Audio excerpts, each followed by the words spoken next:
बिस्मिल्लाहिर्रहमानिर्रहीम। अस्सलाम वालेकुम नाज़रीन, आप यूट्यूब चैनल देख रहे हैं, मैं इमरान खान हूँ। नाज़रीन, इस वीलॉग में मैं आपको सूडान के मामलात का भी बताऊँगा कि वहाँ पे इतना बड़ा कत्लेआम कैसे हुआ। जो अनकन्फर्म्ड इतलात आ रही हैं उनके मुताबिक तो 1 लाख से ज़ायद आदमी मार दिया गया। ये इतनी बड़ी तादाद है और इतनी बड़ी नस्ल खुशी है कि इतना कत्लेआम तो गज़ा में नहीं हुआ। ये लोग ऐसे दावे क्यों कर रहे हैं और इस तरह की बातें क्यों की जा रही हैं, ये सारा कुछ मैं आपके सामने इस वीलॉग में रखूंगा। और ये सूडान में एक्चुअली लड़ाई हो किस काम के लिए रही है, इसके पीछे कौन है, ये भी आपको बताऊंगा। लेकिन सबसे पहले पाकिस्तान के अंदर कुछ जहां खबरें हैं वो मैं आप तक पहुंचाऊं। नंबर 1 ये है कि सुहेल अफरीदी और जुनैद अकबर के लिए खैबर पख्तूनख्वा उसमें पुलिस का कुछ छापा वापा रिपोर्ट हुआ पहले रात के वक्त। और खुर्रम दिशान साहब जो हाल ही में सेनेटर बने हैं, उन्होंने इसके ऊपर एक ट्वीट किया जिससे काफ़ी थरथली मच गई थी। फौरी तौर पे लोग पहुंचे, जाकर उन्होंने रिपोर्ट किया कि वहाँ पे ऐसा कुछ नहीं है, सब कुछ अमन व अमान है। फिर बाद में पता चला कि पुलिस आई ज़रूर थी और उनके पास कुछ वारंट्स थे, और वो जुनैद अकबर और सुहेल अफरीदी। और फिर बाद में एक और खबर आई कि जनाब सुहेल अफरीदी वो ये वाला नहीं, कोई और सुहेल अफरीदी है। लेकिन ये जो भी है ना, ये सिलसिला शुरू हुआ था खैबर पख्तूनख्वा हाउस के ऊपर पुलिस के अटैक का, जब गंडापुर साहब वज़ीर आला खैबर पख्तूनख्वा थे। उससे पहले कभी किसी की जरूरत नहीं होती थी। मुझे अच्छी तरह याद है कि अगर कोई खैबर पख्तूनख्वा हाउस में या सिंध हाउस में चला जाता था तो इस्लामाबाद की पुलिस वहाँ पे अंदर दाखिल नहीं होती थी, पंजाब पुलिस दाखिल नहीं होती थी। वो उनकी अपनी सिक्योरिटी होती है, वो अपना बंदोबस्त करते हैं। तो ये कुछ चीज़ें जो हैं वो उसूल हुआ करते थे, लेकिन अब नहीं है। अगर गंडापुर साहब उस दिन बाहर निकलकर आईजी के सामने खड़े हो जाते और उसको दलेरी के साथ कहते कि आप पकड़ मुझे, तो शायद ये कभी सिलसिला शुरू ना होता। लेकिन जिस तरह वो छुपे रहे, उसके बाद वो पहाड़ क्रॉस करते रहे, उसके बाद ये वतीरा ही बन गया।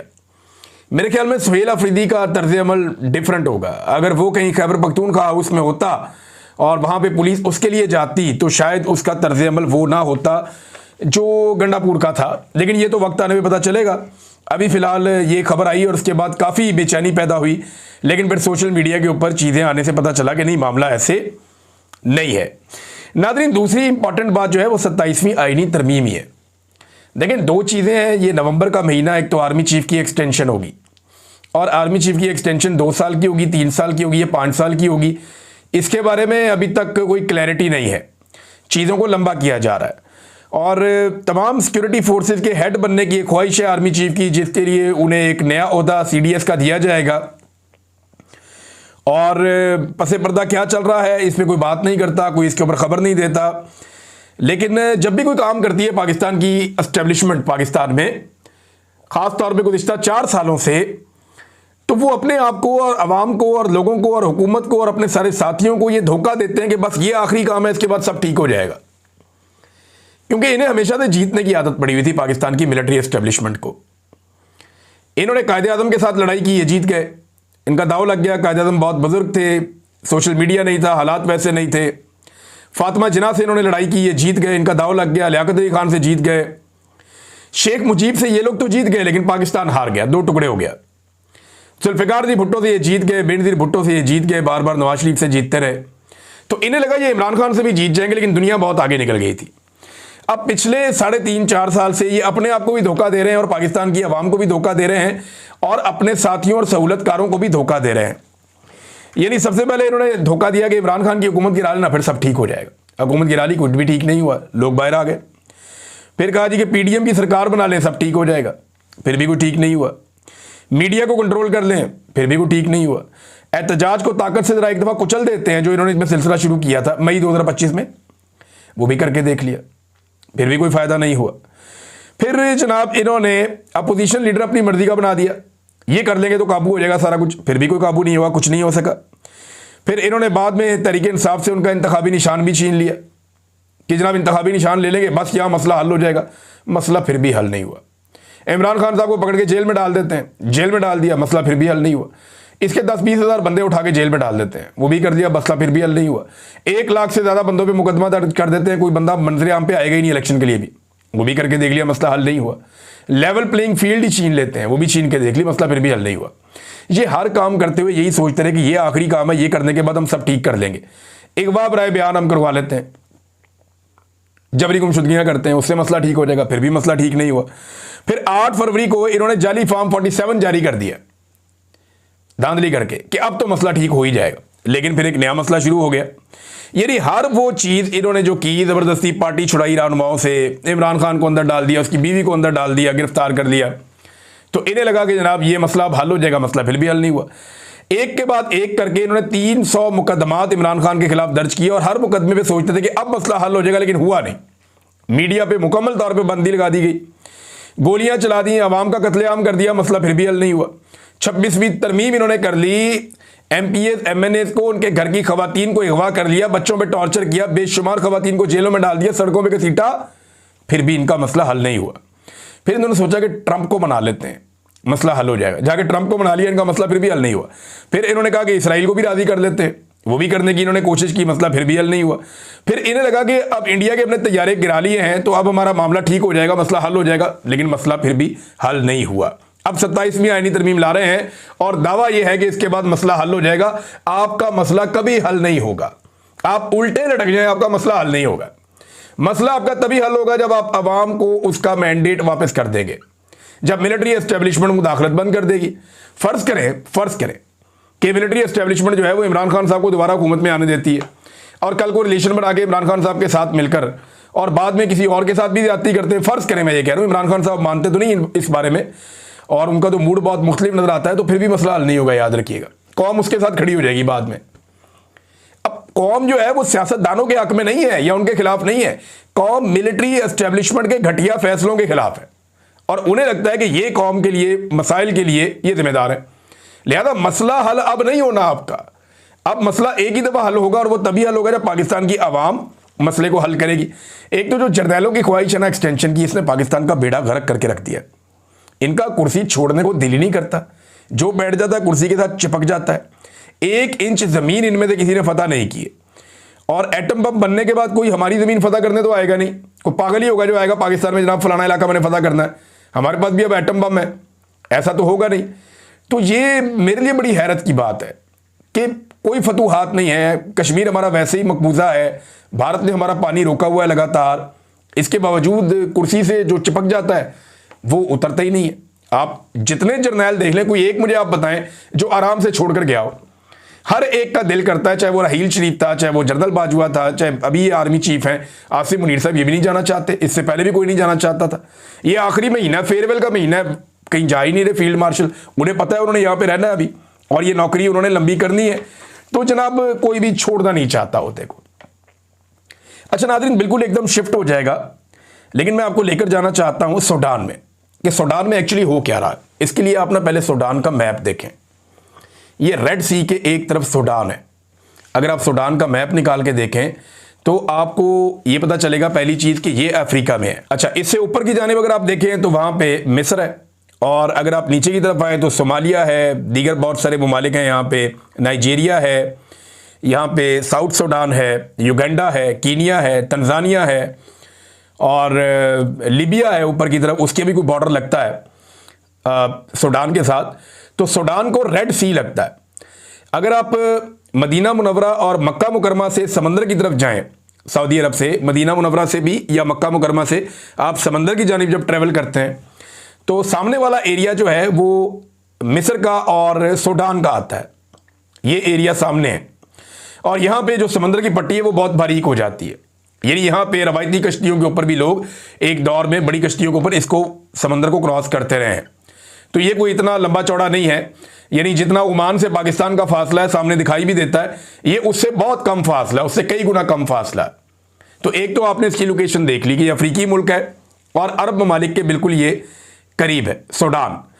अब सूडान के अंदर जो है ना कुछ खूबियां हैं जो उसको बहुत अहम बना देती है। नंबर 1, इसमें से दरियाए नील गुजरता है और नील के किनारों के ऊपर बेशुमार मादनियात के ज़खायर हैं।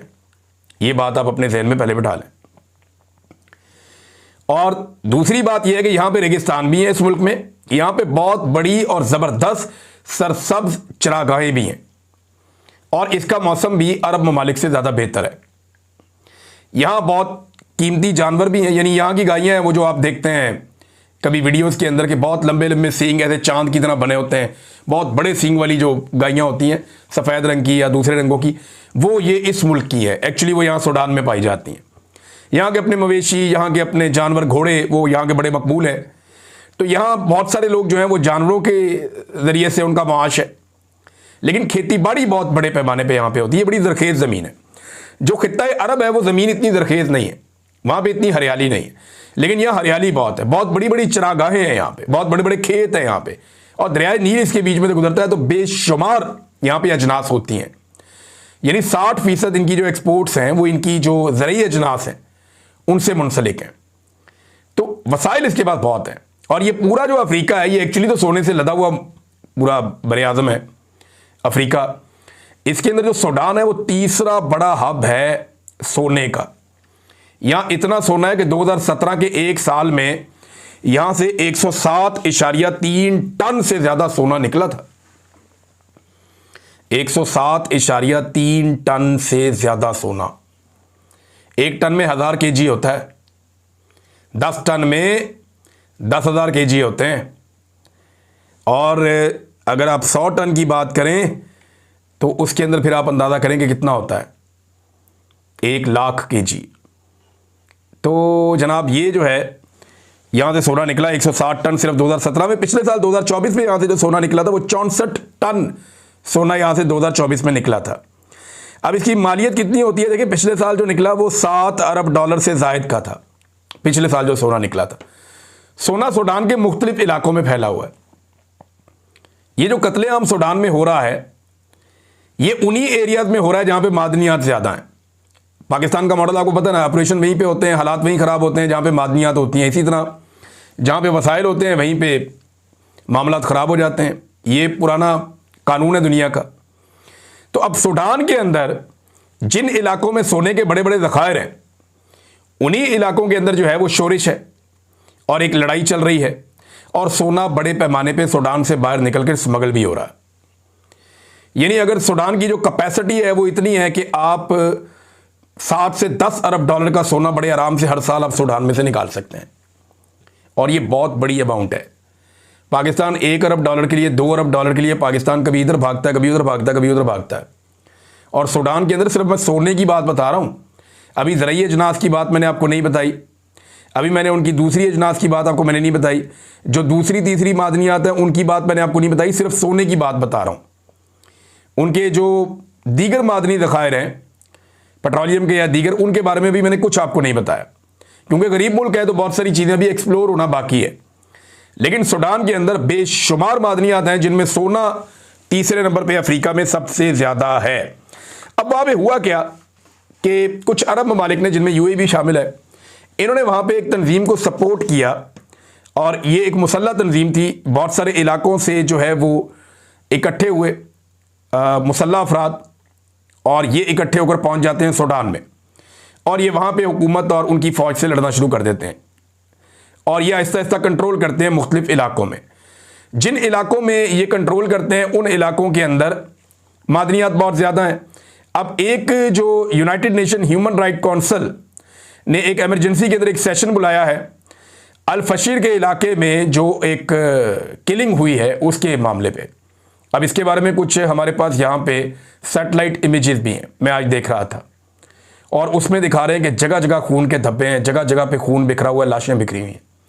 बेशुमार इंसानों का वहाँ पे कत्ल किया गया। आप अगर बहुत मोहतात भी हों तो जो सबसे कम तादाद बताने वाले लोग हैं वो भी हज़ारों में 25,000 तक बताते हैं कि इतने लोग मारे गए। और यहाँ पे एक रिपोर्ट है, ये क्लैश मीडिया की रिपोर्ट है, और उसकी रिपोर्ट बड़ी खौफनाक है।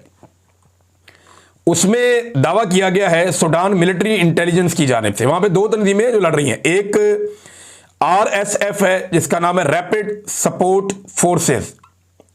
ये वो तंजीमें हैं जो मिलके हथियार लेकर यहाँ पे आ गए हैं, मुसल्ला लोग जो अब लड़ रहे हैं यहाँ पे, और इनके जरिए से वहाँ से माल निकल रहा है, और इनको सपोर्ट है गल्फ कंट्रीज़ की, यूएई की भी। और यूएई ने कहा कि कहीं गलती हुई है उनसे भी इस सारे मामले को मैनेज करने में, और जो सोना यहाँ से जाता है वो यूएई की मार्केट में ही ज़्यादातर जाता है। ये भी एक रिपोर्ट है। ये मैं आपको वो रिपोर्टें बता रहा हूँ जो छप चुकी हैं बैनुल-अक़वामी मीडिया में।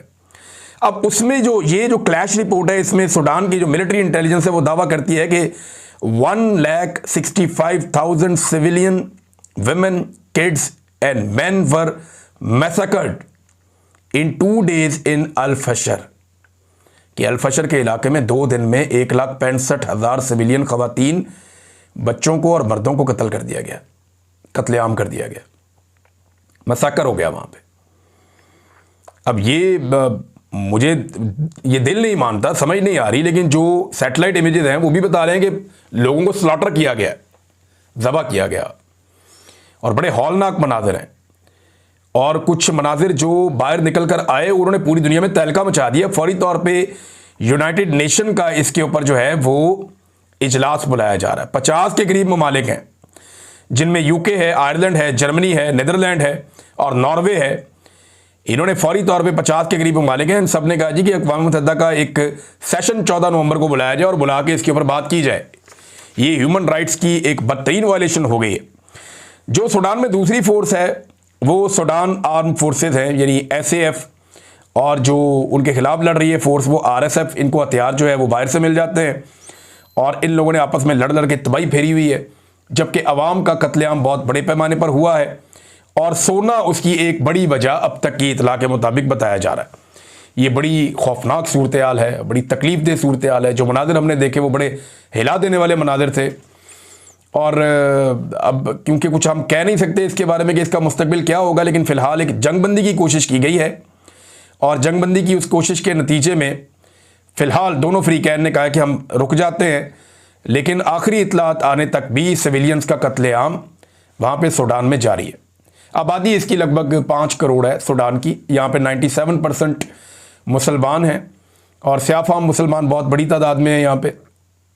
और ये वो एरियाज़ हैं जहाँ पे अरब ताजिर तजारत किया करते थे बहुत पुराने दौर में। यहाँ पे बड़े आराम से पहुँच जाते थे अफ्रीका के इन इलाकों में, क्योंकि जो अरब के जो खित्ते का जो सेंट्रल एरिया था, मक्का और मदीना, ये 2 बड़े हब थे। तो यहाँ से सामने की जानिब समंदर क्रॉस करके इस सरज़मीन पे या मिस्र की सरज़मीन पे मुसलमान पहुँच जाया करते थे उस दौर में भी, या उससे पहले भी, इस्लाम की आमद से पहले भी। नाज़रीन, एक और ख़बर है मैं आपके सामने रख देता हूँ, ये इंटरेस्टिंग आपके लिए होगी। मैंने थोड़े दिन पहले आपको बताया था इमरान खान साहब जो किताबें पढ़ रहे हैं ना जेल में, उनमें एक बहुत बड़े इस्लामिक स्कॉलर हैं जिनकी किताबें वो पढ़ रहे हैं। उनका नाम है शेख इमरान हुसैन साहब। मैंने आपको उनकी किताबों के नाम भी बताए थे, उनकी शख्सियत के बारे में बताया था। इस वक्त वो दुनिया के अंदर आलम इस्लाम के बड़े स्कॉलर्स के अंदर एक हैं और उनकी तहरीरें बड़ी शानदार हैं, उनके लेक्चर्स बड़े शानदार हैं, उनकी क्लैरिटी बहुत है इस्लाम के लेक्चर्स के अंदर, और उनकी बड़ी खिदमत भी हैं इस्लाम के हवाले से। तो उन्होंने एक स्टेटमेंट जारी किया। उन्होंने कहा जी इमरान खान जेल में मेरी किताबें पढ़ रहे हैं, मैं एक और किताब लिखकर उनके नाम करूँगा। ये मैं किताब लिखूँगा इमरान खान के नाम उसको करूँगा किताब को कि मैं उनके लिए लिख रहा हूँ।